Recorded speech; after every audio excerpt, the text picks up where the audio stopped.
interesse na música, eu acho que foi com meus 8 anos de idade. Mas, segundo a minha mãe, foi quando ela começou a fazer aula de música na igreja. Eu tinha por volta de 1 ano e meio, 2 anos. E aí ela e a minha irmã mais velha faziam aula de música. E quando a minha mãe engravidou do meu irmão mais novo, o professor de música começou a ir até a minha casa para dar aula. E minha mãe ia ter a aula e eu ficava lá do lado, assim, parecendo que estava interessado na aula, não entendia nada. Mas eu queria ficar ali perto. Eu fui acompanhando até quando a gente se mudou para Tremembé, de São José para Tremembé. E disso eu não tive mais muito contato com a música. Com meus 6 para 7 anos eu entrei no projeto Fazendo Arte aqui em Tremembé, que era de uma professora da Feu Camargo, professora Conceição. Eu comecei a fazer aula de balé, inicialmente. Eu era um cotoquinho fazendo balé. E aí eu comecei a fazer balé, fiz 2 anos e a sala de violino era do lado da sala de balé. Então eu ouvi a aula todinha. E um belo dia, eu estava na escola e falaram que ia ter uma apresentação, que eu não sabia o que era. E eu falei, pô, será que é, né?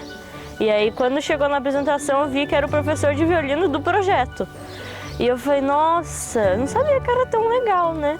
Mas eu falei, não quero aprender violino, eu vou aprender flauta transversal. Eu cheguei e falei, mãe, eu vou fazer flauta.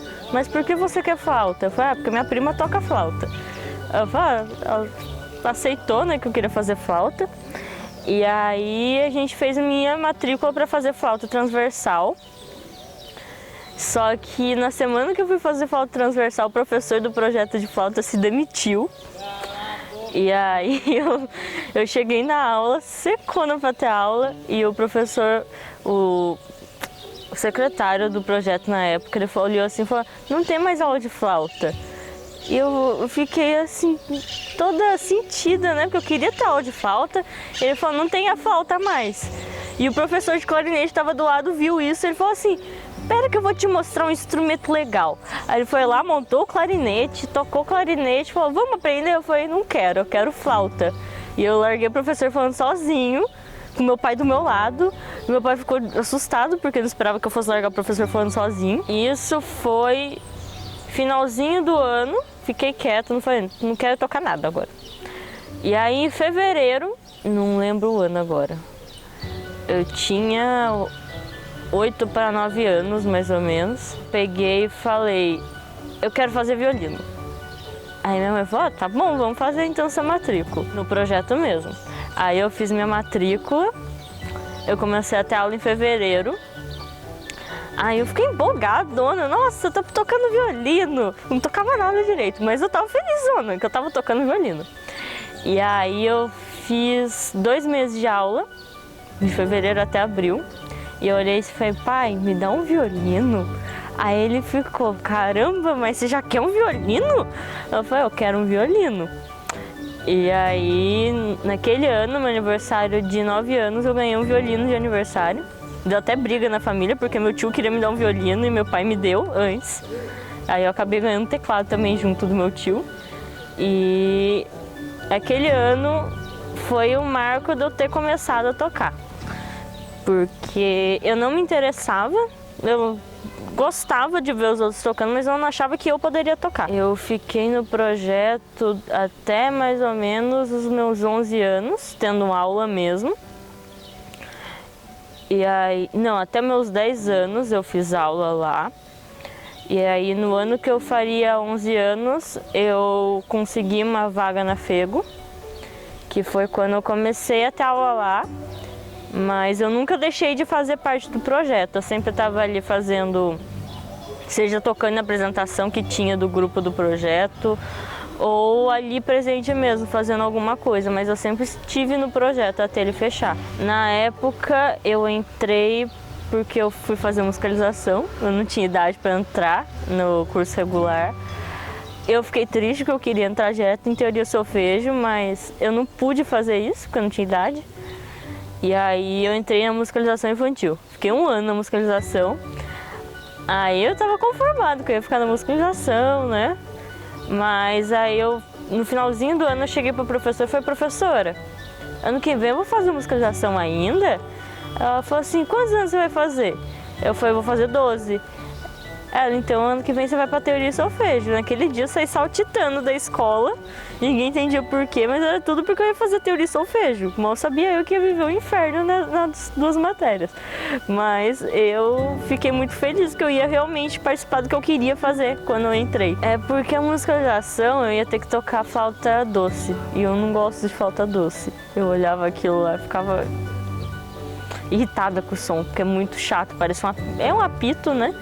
Com notas, mas eu achava que era estridente demais. O violino também é às vezes, mas eu achava que o som me irritava. Eu via também, como eu andava com muita gente mais velha que tocava, eu via a criançada que era da musicalização e eu ficava olhando, ficava, nossa, mas que bando de criança louca, tudo retardada, olha as coisas que faz. Eu ficava, na verdade eu me sentia madura demais para estar na musicalização.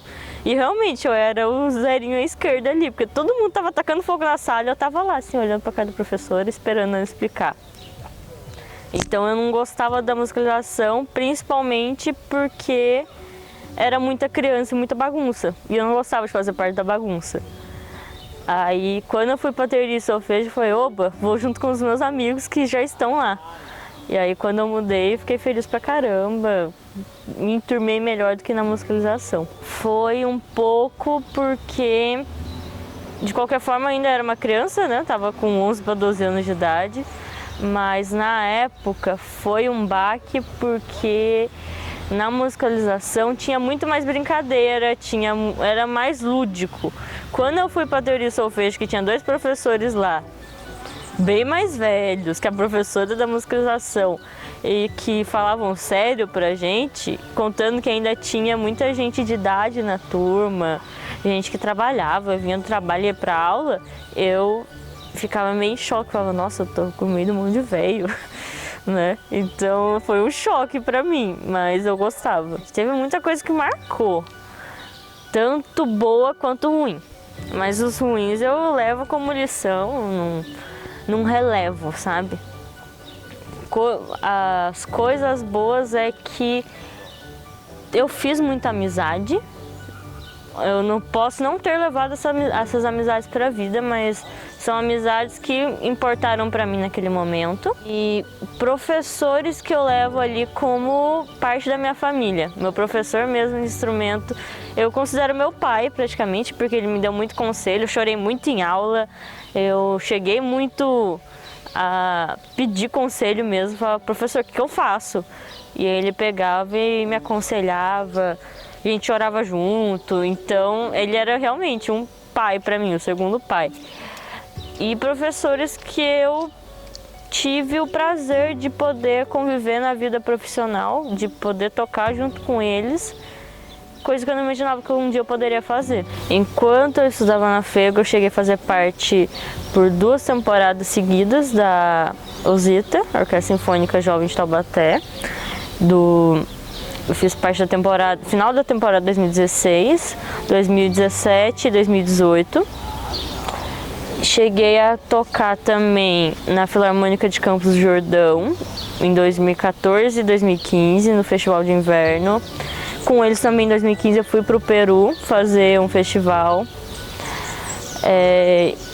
No finalzinho no começo do terceiro ano, eu consegui conquistar muito aluno particular por conta da FEGO mesmo.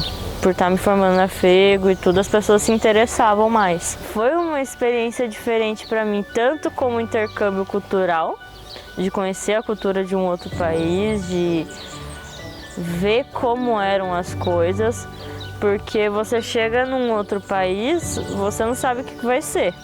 Você se assusta primeiro com as coisas que você vê.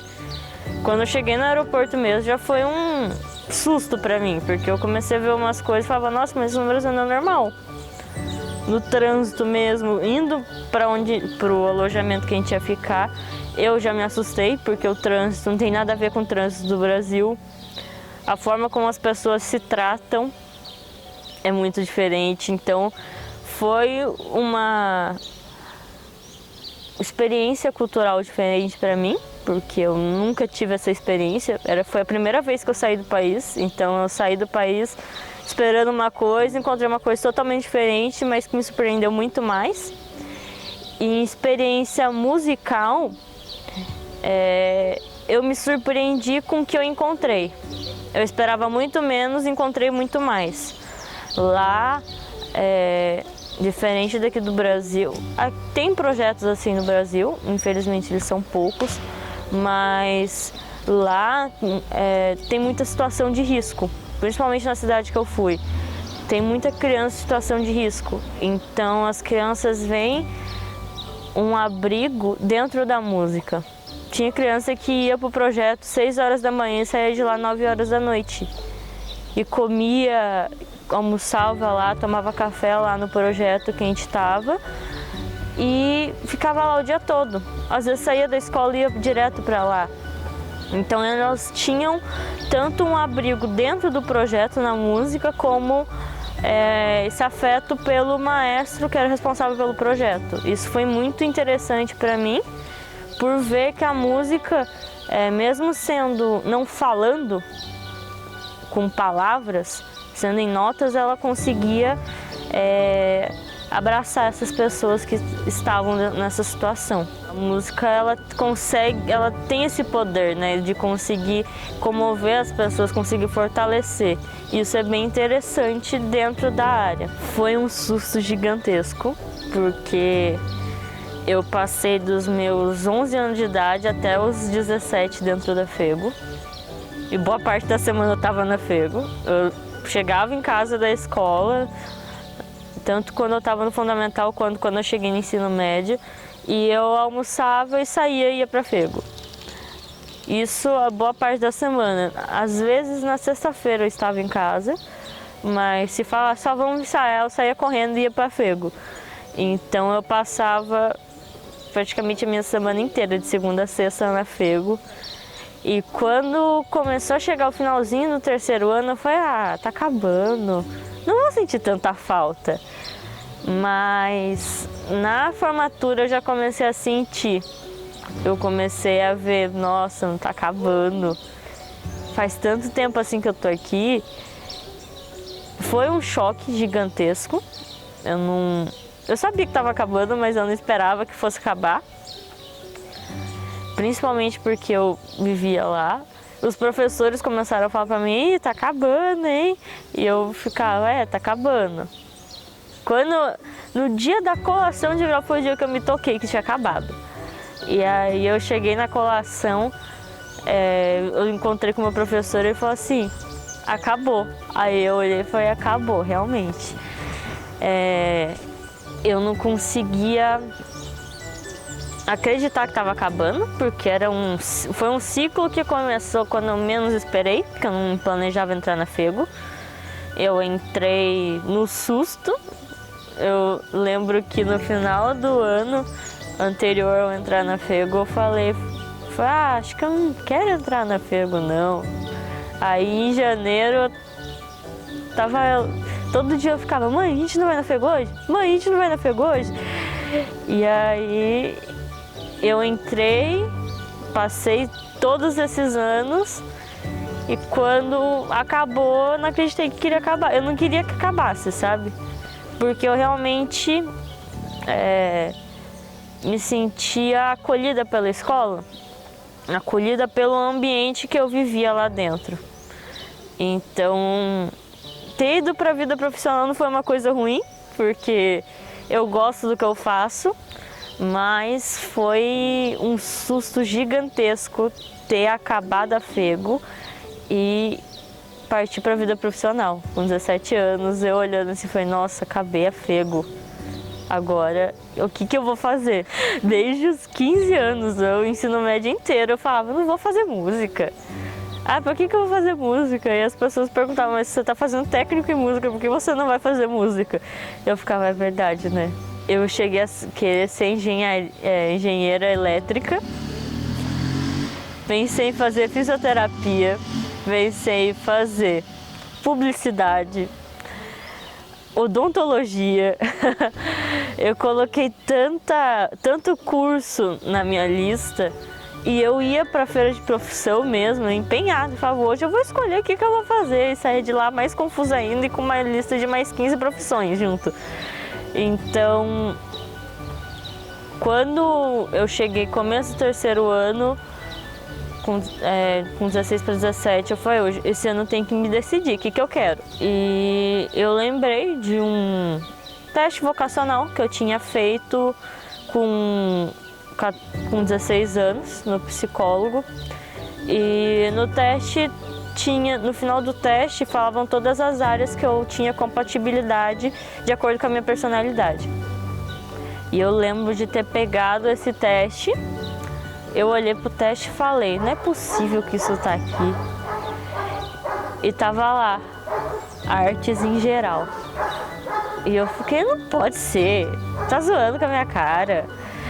Aí foi um momento que eu olhei e falei, realmente, eu vou ter que fazer música, não tem jeito. É interessante porque eu nunca participei de uma orquestra assim no início, sabe? Que tá ali um núcleo pequeno de pessoas querendo fazer o que gosta, querendo explorar o universo. E é uma experiência bem interessante porque a orquestra não foca somente no repertório erudito. Temos músicas já dentro do repertório que são eruditas, mas estamos buscando mostrar para as pessoas a orquestra, mas numa visão mais popular. Porque tem gente que olha a orquestra e pensa que a gente só toca Beethoven, Mozart, não pensa que uma orquestra é o que faz a trilha sonora dos filmes da Marvel, da série do Star Wars. Então é interessante as pessoas abrirem um pouco mais o olhar e ver que a orquestra tem mais variedade além do que se pensa que ela tem. Então aqui no Brasil eu percebo que mesmo as pessoas com poder monetário, elas não têm esse conhecimento.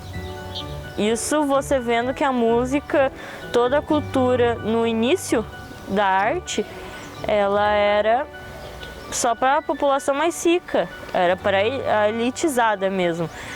E quando começou a emergir a burguesia, você viu que a cultura ela começou a ter uma decadência. E hoje a gente percebe que a população, mesmo sendo abastada ou mais pobre, não tem esse acesso. E mesmo o governo tendo esse conhecimento de que a cultura, ela dá conhecimento à pessoa, ela dá um grau de conhecimento, um refinamento da pessoa, de questionar, de conhecer mesmo cor, conhecer a sonoridade, ele não dá. Porque o governo tem esse conhecimento que não há esse interesse e ele também não tem esse interesse em dar para o povo. Então fica esse jogo. Conhecer a cultura por você mesmo ou esperar o governo dar, sabendo que não vai ter. Eu vejo como uma decadência cultural mesmo. Não porque falando, a música erudita é a melhor a ser ouvida. Eu ouço música popular, gosto de música popular, mas não é uma coisa que deve morrer. Assim como a gente estuda história para ter conhecimento do nosso passado, para saber como a civilização, a sociedade chegou até aqui, a gente precisa conhecer a música antiga, sendo ela erudita, sendo ela popular. Então a gente precisa ter esse conhecimento do passado para entender como que a música chegou aqui, como ela ficou assim nos tempos atuais e como melhorar ela, como explorar melhor ela.